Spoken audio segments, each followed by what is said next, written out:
नमस्कार मंडळी, आज आपण पोपट्याच्या दाण्याची रेसिपी बघणार आहोत।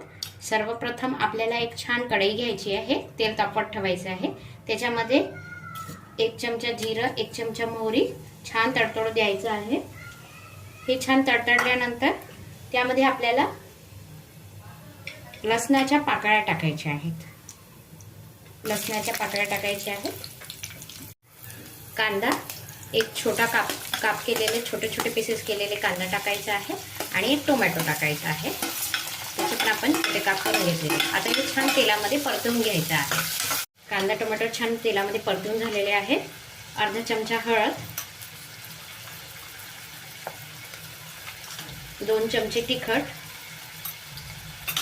घरी केलेला 1 चमचा मसाला, 1 ते 2 चमचा, 1 चमचा कांदा लसूण मसाला। छान या मसाल्याला परतवून घ्यायचा आहे। चवीनुसार मीठ घालायचं आहे।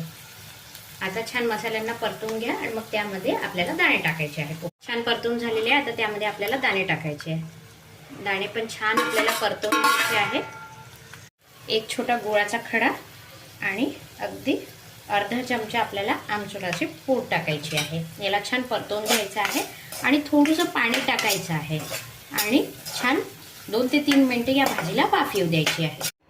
तुम्ही बघू शकता मंडळी, मी गॅस बंद केलेला आहे। आपली छान भाजी तयार आहे।